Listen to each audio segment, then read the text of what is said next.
जय हिंद साथियों, आज हम आपकी डिमांड पर साउथ एशियन यूनिवर्सिटी में एमएससी मैथमेटिक्स में एडमिशन कैसे लें उसकी एडमिशन प्रोसीजर पर पूरी चर्चा करेंगे। इसमें नंबर ऑफ सीट्स कितनी है, एलिजिबिलिटी कितनी है और जो भी इन्फॉर्मेशन जो आपको एडमिशन लेने से पहले जानना जरूरी है या इंट्रेंस एग्जाम से पहले जानना जरूरी है, राइट। तो बात करें हम साउथ एशियन यूनिवर्सिटी की। क्या बोल रहा है? South Asian university. इसका मतलब एक चीज तो क्लियर होगी, यूनिवर्सिटी किसके द्वारा स्थापित की गई है? साउथ एशिया वालों की। साउथ एशिया में जो सारा कंट्रीज आते हैं,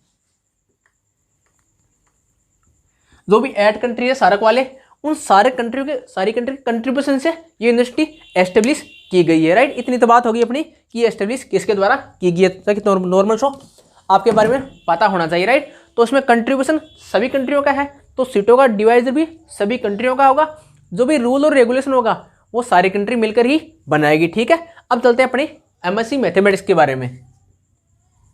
साउथ एशियन यूनिवर्सिटी में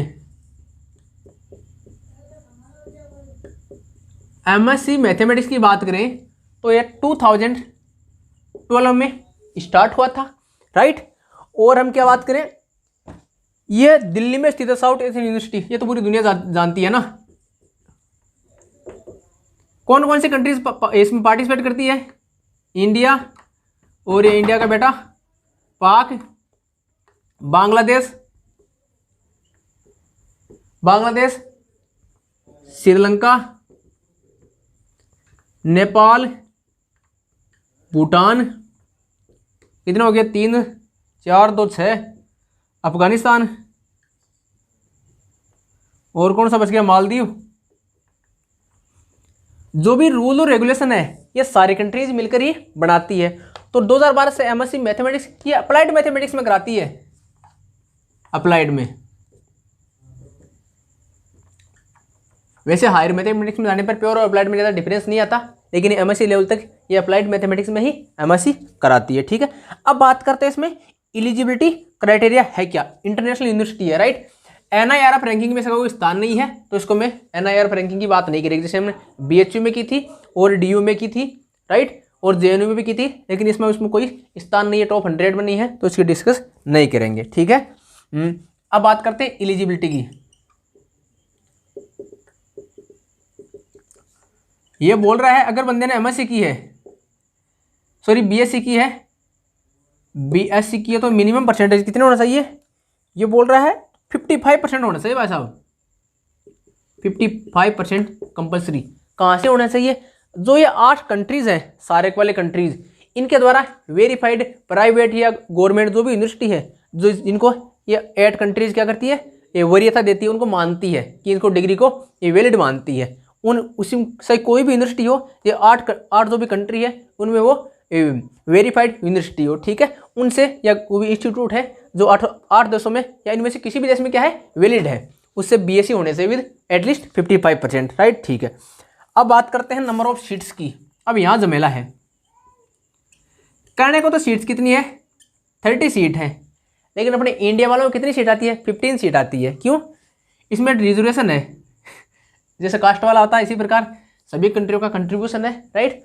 तो ये बोल रहा है 50% सीट इंडिया की है, 50% सीट इंडिया की है, तो अपने इंडिया वालों को कितनी मिलेगी? 50।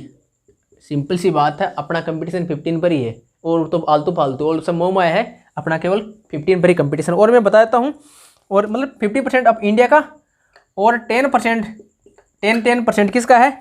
पाक और बांग्लादेश, 10% इसका 50%, तो 70% हो गया। बचा कौन? 4% किनका है? 4% है श्रीलंका, नेपाल, इनके अलावा ना, इन 3 के अलावा जो 5 कंट्री बच गए ना सार्क वाले, उनका 4% सभी का।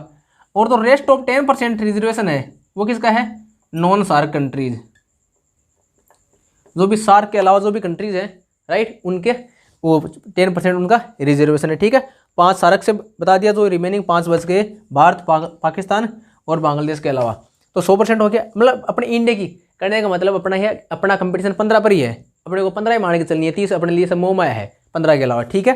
चलिए सीट पर चर्चा हो गई। अब बात करते हैं पेपर। हाँ देखो, मेरिट लिस्ट इसमें ये मेरिट लिस्ट बनती है ना इनमें, ये कंट्री वाइज बनती है, ये पूरे वर्ल्ड की एक साथ नहीं बनती, कंट्री वाइज। इंडिया की अलग से बनेगी, इंडिया की 15 की बनेगी, पाकिस्तान की से 10% है तो कितने 3 पे बनेगी, बांग्लादेश की 3 पे बनेगी, है ना। तो सबकी अलग अलग बनेगी, पूरे वर्ल्ड की एक साथ नहीं बनेगी, इसका भी ध्यान रखना विशेष है, ठीक है। अब मैं पेपर पैटर्न की बात करता हूँ। ये रहा अपना पेपर पैटर्न की बात करूँ तो इसमें जैसे कि बताया हुआ है वेबसाइट पे 2 घंटे का पेपर होगा, 2 आवर्स पेपर होगा, और क्या क्या होगा 50 MCQ आएंगे। इसमें नंबर के बारे में नहीं बता रखा है। 1/4 नेगेटिव मार्किंग। अगर पेपर 100 मार्क्स का होगा, अगर 100 मार्क्स का होगा या 200 मार्क्स का, वो एक ही बात है, एक क्वेश्चन को 2 नंबर का कर दो या 4 नंबर का, वो नेगेटिव मार्किंग कितनी है 1/4 ही रहनी है। 1/4 मीन्स अगर पेपर 100 मार्क्स का हुआ तो एक क्वेश्चन कितने मार्क्स का हो गया 2 मार्क्स का, वो माइनस मार्किंग मीन्स -0.50, ठीक है, सिंपल सा है। इस अगर 200 मार्क्स का हो गया तो एक क्वेश्चन 4 मार्क्स का हो जाएगा और उसमें 1 मार्क्स नेगेटिव मार्किंग के लिए आपका रिड्यूस कर दिया जाएगा। उसमें मार्क्स के बारे में बता नहीं रखा है, राइट। और मैंने प्रीवियस ईयर क्वेश्चन भी देखा नहीं है, तो या तो 100 का होगा या 200 का होगा, ठीक है ना। अब बात आती है एग्जाम फॉर्म कब भरे जाएंगे।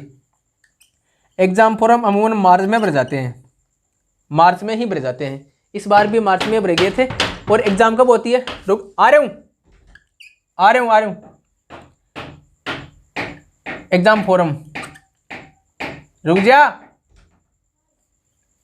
अब एग्जाम कब होती है, जैसे इस बार 11 अप्रैल को ये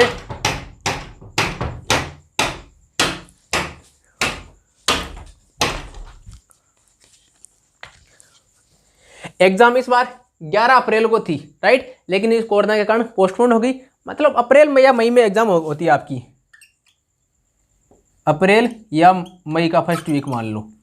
इसका इंटरनेशनल है तो इसमें कुछ ज़्यादा हेरफेर नहीं होता, मतलब लगभग फिक्स ही रहता है। मार्च में इसके एंट्रेंस एग्जाम में फॉर्म आते हैं लगभग, या फरवरी के लास्ट वीक में भी आ सकते हैं। अप्रैल मई में इनका एग्ज़ाम हो जाता है, ठीक है। और उसके बाद में आपकी बात होगी एलिजिबिलिटी की बात होगी, नंबर ऑफ सीट्स की बात होगी। अब देखो हॉस्टल की बात आती है, क्योंकि पूरे वर्ल्ड से इसमें बच्चे आते हैं, तो हॉस्टल का देखो थोड़ा सा इसमें क्या कर फीस थोड़ा हाई है, तो मैं हॉस्टल का बताता हूँ। अगर आपका एडिशन होता है तो आपको हॉस्टल मिलेगा। हॉस्टल सबको मिलता है, 3 सीटर रूम मिलेंगे आपको, 3 सीटर रूम मिलेंगे भाई साहब। उसने क्या बता रखा है, जो रूम है उसके डायमेंशन बता रखा है, इसने क्या कर रखा है, रूम का डायमेंशन बता रखा है इसने, हॉस्टल वाले का। उसने बता रखा है कि भाई साहब कहाँ गया, 14x15 स्क्वायर फीट का क्या है, रूम है, फीट स्क्वायर का रूम है। ये रूम का इतना एरिया है, ठीक है। अरे फीट स्क्वायर है, स्क्वायर फीट कर दो, ठीक है। और इसकी फीस कितनी है, फीस देखो थोड़ी सी हाई है इसमें। ये मतलब $60 पर सेमेस्टर इसकी हॉस्टल फीस है। अबाउट ये पर सेमेस्टर है, $50 to $70 है मेस चार्ज, ये पर मंथ है। ये मेस है, ये हॉस्टल रूम है, जो भी अदरवाइज हॉस्टल में जो फैसिलिटी मिलती है विदाउट मेस के अलावा, ठीक है। तो कुल मिलाकर आपको ये थोड़ा सा कॉस्टली पड़ेगा। उसमें रुपये में कन्वर्ट कर लेना, ये 74 के अबाउट मल्टीप्लाई करके, ठीक है, जो अभी रेट करंट में चल रहा है। अब बात करते हैं सिलेबस की, राइट। तो सिलेबस की बात करूं तो इसमें सिलेबस थोड़ा लेंथी सा है, लेकिन मैंने हेडिंग बताता हूं आपको, और सिलेबस के लिए हम दूसरे वीडियो में डिस्कस कर लेंगे। कैलकुलस और एनालिसिस, रियल एनालिसिस और डिफरेंशियल कैलकुलस, वो जो लगभग सभी एग्जाम में आती है, वो सब में कॉमन है। एलजेब्रा सब में आता है। डिफरेंशियल इक्वेशन सब में आती है, बहुत ईजी रहती है। न्यूमेरिकल एनालिसिस और प्रोबेबिलिटी इन स्टैटिक्स, राइट। ये इतना सा इसका कुछ मैटर है। इसके अलावा आपको जो भी कुछ इन्फॉर्मेशन चाहिए इसके बारे में, right, previous year cut off, इसके बारे में हम थोड़ा उसमें एनालिसिस करना पड़ेगा और डाटा देखना पड़ेगा, क्योंकि उसमें जो मेरिट लिस्ट आई थी उसमें केवल रोल नंबर गिवन है। जो मैंने इस वेबसाइट पे पढ़ी थी उसमें केवल रोल नंबर गिवन है, और 15 कैंडिडेट तो क्या है इंडिया वाले गिवन है, और रेस्ट ऑफ दो तीन दिन दूसरी कंट्रीज के हैं उसको गिवन है, राइट। तो merit list sorry previous year cut off मेरे को नहीं मिला, जब भी मेरे को मिलेगा तो मैं वीडियो जल्दी से उसका अपलोड कर दूंगा। प्रीवियस ईयर क्वेश्चन पेपर भी मेरे को नहीं मिले, अगर मेरे को मिलेंगे तो मैं टेलीग्राम चैनल पे अपलोड कर दूंगा। इसमें और भी कुछ आपको पूछना है तो कमेंट करके बता सकते हैं। Thank you so much.